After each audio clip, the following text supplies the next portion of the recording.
Going on the Nicaragua Immersion was something that was way more impactful than I expected it to be, seeing that it's 2 years later and it's still something that I think about on a pretty regular basis. We got to visit a factory that produced athletic apparel. And I think in that moment, it was just so alarming to me to meet workers that were making clothes that I likely had in my own closet.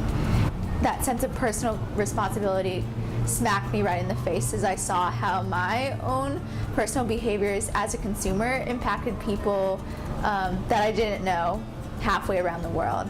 And so that really interested me to explore the issue of fair trade and the impact that that can have. And so the next summer, I got the chance to work with female artisans in Bolivia through Santa Clara's Global Fellows program.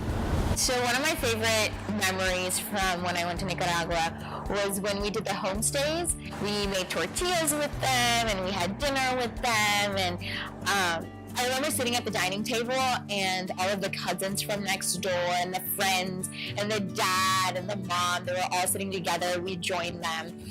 And when we were eating, I looked around and I realized that this is exactly what my home looks like.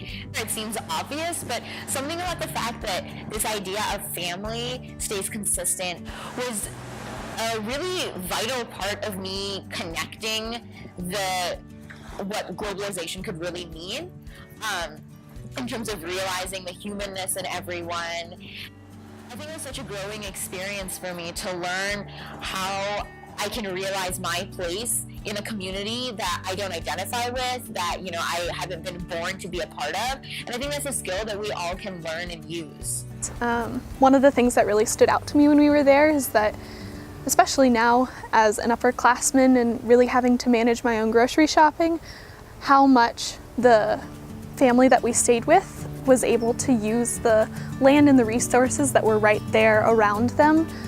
They were very dependent on the environment that they were living in for their livelihood. So since they were farming the coffee beans, they needed that particular elevation with the particular climate that they had been used to and had had for decades to be able to sustain that. It was really crazy to think about how much I contribute to pollution and how much I contribute to climate change in inadvertent ways, and still have to personally deal with so few repercussions.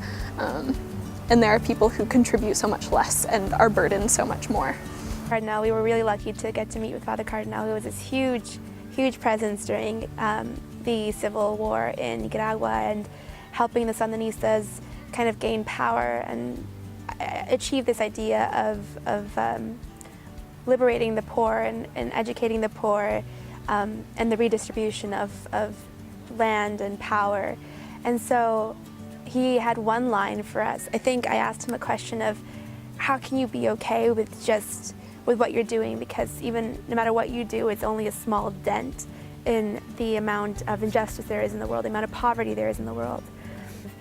It drains you, it starts to affect you, and I think that was one of the biggest things that I had when I was wrestling with my desire to keep working in the field of social justice, in the field of nonprofit and non-governmental work.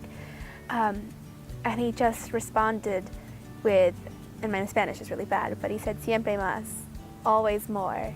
No matter how tired you are, how busy we are with life and school and everything else, there's always more that we can give, especially for a cause that means so much. And I think that was something that was so big for him, was that when you believe in it so much, that you can give so much of yourself and continue giving of it.